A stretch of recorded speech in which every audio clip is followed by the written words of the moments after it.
How expensive is Commander to play as a format? Is it becoming too expensive and cost prohibitive?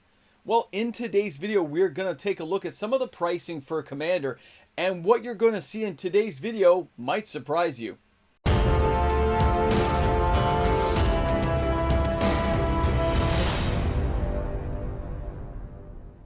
Just how affordable is Commander? When I first heard of the format, it was meant to be a poor man's format. The format that let anybody play because you only needed one of to create your deck. Things sure have changed since then, and Wizards of the Coast has been building pre-constructed Commander decks for a very long time. So what does that mean for players trying to get into the format, and is there still a point in buying a pre-constructed deck, or do you have to spend a lot of money to build a solo deck that you yourself have invented? Well, we're going to get there together today. Welcome back, everyone. MTG Moxman here. Thank you again for hanging out with me on my channel today. For a Commander player out there, I understand I'm probably going to get a lot of this wrong. I'm a casual Commander player, and I came to this format way after this thing was invented. Yes, I saw decks at stores. I remember looking at them, I think 2013, 2014, showing up. I had no care in the world about the format, and many other players didn't either. 60-card decks is the way we learned to play.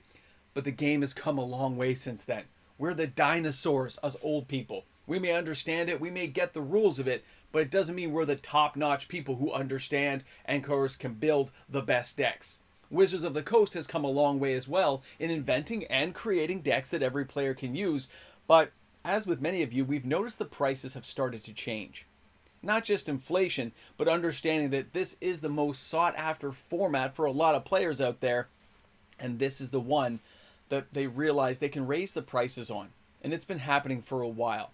You've probably noticed yourself in the last few years, especially since 2018, 2019, that Commander decks may come out and be, $200, $300, $400, when back in 2013, 2014, these things were $29.95 Canadian. Guys, we've come a long way. So take a look at this first. Let's jump back to something like Zendikar Rising. We're getting a few years old here. You can still find these Commander decks for $34.95. You can see here there's 10 plus available. That's not a really expensive way to dive into the Commander format, is it? This is pretty inexpensive. Now, I didn't say you're going to win. I said to buy the deck and play. People can buy Monopoly for $29.95. It doesn't mean you're going to win, but it does mean you can play the game. And that is a leg up from where things could be if you were playing Standard or any other format. That does make it affordable, if not the most sought after deck. It allows you to join your friends in playing the game, and I consider that a pretty good thing. A not very expensive way to get into a game and learn the game. Then you can decide if you want to expand into that game and buy solo cards, individual singles to augment your deck. Now, we've noticed, though, as you go along, even things like March of the Machine, which is a much newer deck, only like a year old, it itself is only $34.95. You can see here, these are Canadian prices, by the way. So here you'd be knocking off 30% if you're anywhere in the US. And let's not forget that these types of March of the Machine Commander decks have been showing up at things like Costco, and they're like $24 US. But they come with a whole bunch of extra booster packs and stuff. That, of course, is an overstock by Wizards of the Coast, but that doesn't mean that it makes it cost prohibitive. Just because it costs that much and it's cheap, yes, players wait for deals, but so do new players coming into the game. They may own one Commander deck, like that Zendikar Rising one, and they're hoping to find more Commander decks that are more modern to build in with and build up to. Finding those kind of prices at things like Costco make it a lot better. Now, that doesn't mean to say, though, that things don't get more expensive. Here is Crimson Vow Commander deck, Spirit Squadron. I just chose a random one, $39.95 Canadian, but again, 10 available. You'll notice this a lot as you go along, taking a look at Commander decks, 10 available. These things, there's a lot of them out there. That's the thing. And the way we've been doing power creep, and the way Wizards of the Coast has been presenting Commander decks, they basically come out now with every single set. And when they come out with every set, well, that leaves us with a lot of room for a lot of Commander decks and a lot of deals to be had sooner or later. Because Commander decks come out so regularly at the regular intervals now, the money moves on quickly and these things do go on sale. That does make them affordable. I didn't say it was best for the LGS to lose money. I'm just saying with the sheer volume being put out, You got to ditch the old stuff and move on to the new. But that does allow players to start buying into the game and playing it. And I know a lot of players out there who don't allow modifications to decks now. They just say, this is what we bought it at, this is what we're playing, the pre-constructed deck, so nobody gets to bring in some high-powered cards. Who knows what will happen with the bracket changes, but we're talking about affordability in today's video. And looking at what I'm seeing, a lot of these decks seem affordable to me, but that doesn't mean they all are. Now, when we take a look at this, now I want to jump back to this Commander deck just for a moment, because this is the Commander Masters Commander deck of Sliver Swarm. People will see that price tag at $159.95. That's a lot more than the Crimson Vow. It's more than the Zendikar Rising or the March the Machine you're going to find at Costco. But of course, as a premium Commander deck, this will have a lot of the core cards you're going to want to play if you're doing a Sliver deck. So if you're building a Sliver deck, this may be a better starting off point than buying each of the individual singles and trying to ship them all to your home. Guys, there are reasons why people buy even high-end Commander decks, but it doesn't stop you at the entry point. Those $30 decks at least allow you to play the game. These show you what things can become later. Wizards of the Coast is putting different points of entry depending on your level, and we're probably going to see more of that as the bracket system continues to evolve in Commander. We're far way off of that, but it's something to consider depending on what price point you want to get in at.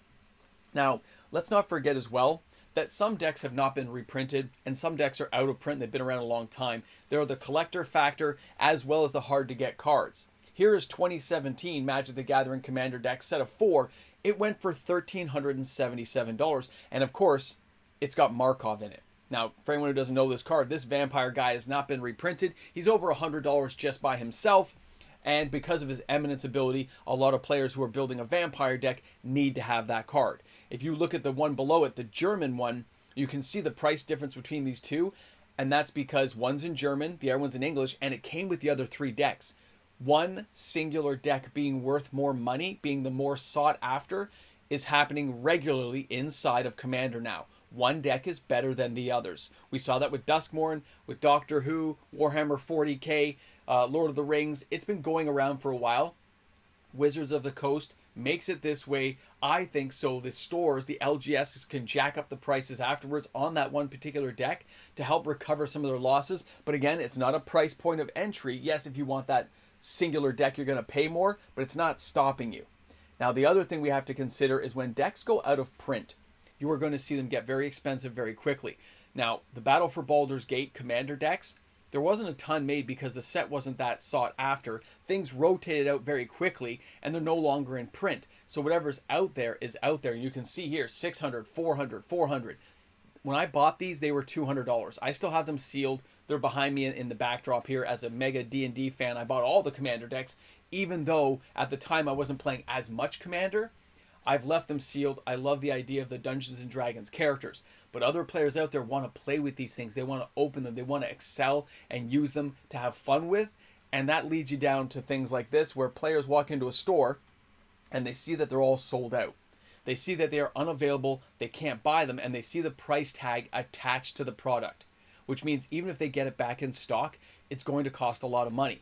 And if you saw these things when they were cheaper, if you looked back in time and saw these things on pre-order for $194, $188, and that's Canadian pricing, in the US it'd be like $140, $150, and you didn't buy it and you see what they got jacked up to, it reminds you that maybe you're in a better position to buy them on pre-order when you first see them.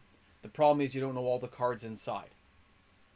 But since that's not the focal point of today's video, I don't want to get you all deterred about playing Commander. It can be and is still one of the most affordable ways to get into the game, especially the social aspect. Most players are going to recognize you're playing with a generic pre-constructed deck. They're not going to hammer you. They're going to let you play it out and see what you can do. If you like the game, you're going to be able to expand upon your collections and build into it. The good news is a lot of cards are available for Commander, and there's a lot of unique ways to get in that are not heavy price points. The pre-constructed decks are there to give you a leg up in building, to give you a foundation to build upon, but I've seen lots of people who've torn them apart over the years as they got better and better at playing Commander. I like the idea of the $30 price point, but I do remember them being $19.99 when they first came out. I remember them being very inexpensive to get into, But Commander's evolved just like every other format. Let's not forget the price escalation of these products is also due to inflation and the fact Wizards of the Coast realizes there's a lot of money to be made in Commander. So over the years, it probably will get a lot worse before it gets better. You're going to see a lot more premium products as the bracket tiers kind of get explored to see where the price points are for each individual selection. And you might see more powerful cards made for certain tiers later on. It all depends on how they choose to explore the bracket system and how they put the cards in. You might actually see some kind of listing at some point on the card saying this is a bracket 4 card or a bracket 3 card. There might be a little tiny asterisk added to the card that tells you the bracket it belongs to, letting you know who you're playing against and how they've mixed their cards. There's a lot of ways Wizards of the Coast can explore these options, which means they can explore the price point of entry. They can give you the generic decks from March of the Machines, and they can give you exploratory decks with a much higher system because they've somehow labeled the card or coded it a certain way to let players know it's for the high end. I'll be curious to think what players think about this because the price escalation we are going to see is not going away. Wizards of the Coast as a company needs to make money. So you as a player need to understand you can still enjoy the game. You can still have a lot of fun at these lower tiered levels as long as you're playing against other lower tiered decks. I think that's what they were intended for. And players who have gotten better at the game, or not even better, but maybe have decided to explore and delve deeper into the card's functionality and synergy, maybe they go to higher price end cards. Maybe they're going to use a time spiral. Maybe they're going to jump in there and use some crazy cards you've never even heard of as a new player. But they've explored it, they've been around a long time, and they're looking for more challenging and intricate ways to make their Commander decks work. And I think this is all part of a good system that can be built around and enjoyed by everyone out there. I think that's a good way because I started out as a very new player. I didn't buy any pre-constructed decks because I was an old school player. I built with what I had and I got slaughtered a lot, and I still do. But that doesn't mean I don't enjoy the game. It means I still have fun playing it. And that's the key to the game, guys. Don't let things get you down. There are lots of decks out there that you can dive into at a very inexpensive price point. And although some decks have cost escalation based on what they're putting inside and based on how popular the decks are, that's not going away, and you don't have to buy them. It's an option available to you, and that's a good thing. All right? Thanks again for hanging out with me today on the channel. I hope you guys found the information informative because I really feel that we are going to see more of this in the future, and I think it's something players need to be aware of. There will be cheaper decks, there will be more expensive decks, and that's just the way it's going to be. Wizards of the Coast as a company is going to make money, but you as a player can decide where you want to get in and where your jumping off point is from. Thanks again for hanging out. A reminder, if you enjoyed today's content, don't forget to like and subscribe to my channel. I do put out new content every single day. Have a great day, everyone. We'll see you tomorrow. Well, here we are once again. You see the names flying across this screen. Those are the patrons of the channel, the supporters who make sure that every single day there is new daily uploaded content put out for everyone on YouTube to enjoy. Now, if you're not a patron, maybe you're a YouTube membership member, it's the same deal, baby. You're helping this content get created, and I can't thank you enough. So thanks again, everyone. We will see you tomorrow, of course, with another video, and have a great day. Hopefully, you guys see where I'm going with this. I can see a system being made where you get a commander card, specifically from the commander. Like they give those special symbols for commander cards. Yes, this is a warlord card, but that's okay. Warlord, great game. You can take a symbol on the side, put it somewhere there, and it'll say tier 1, bracket 1, tier 2, whatever. Bracket 3, bracket 4, bracket 5. So if you see a card here and it says, going into the game, they now add that asterisk saying it's a bracket 4 card. You know if somebody puts this in their deck, it's automatically bracket 4. If they have nothing higher than a bracket 3 in that deck, then it's bracket 3. That's the way it'll be played. And that allows for a nice continuity of the deck construction building and allows them to fan out their actual cards. They can put generic cards that are still a type 1, a bracket 1. I'll use bracket for this conversation. Ramble jamble. Bracket 1. But they can move it up to bracket 4, bracket 5. Bracket 5 being anything reserve list is bracket 5. And then they could unban crazy things. Because you know if you're in that tier, you're expecting the craziest stuff possible. And then bracket 4, bracket 3, and going downward. I'm just saying they have options to build out to. I'm not saying they're going to go that route, but you can see the potential of how they might choose to do it to make sure that they can charge for a premium sliver deck $200-$300. I mean more. They're going to charge more eventually. But they could also choose to do the March of the Machine decks, which they charge $29.95 US, and you get a cheaper deck, but you know what's going to be inside it. You knew going in that this is somewhere in that level of tier 1, tier 2, and then there's tier 3, tier 4, and then tier 4, tier 5. I'm just saying, lots of options out there, and I like the idea of that. I don't mind that, because it allows players who want to play with crazy stuff to be up here. Those who want to play mid can play here. Those who want to play low can play low, and you can do combinations. We can have one tier 5, one tier 4, and one tier 3. And your team can have one tier 5, one tier 4. You know, you can do crazy combination stuff. It also allows for competitive play to really take off if they want to do actual regulated tournaments. You can only have, this is a tier 1 tournament. This is a tier 2 tournament. And you could have them all the same day. And you can have multiple players with 5 different decks playing in 5 different tournaments at the same time.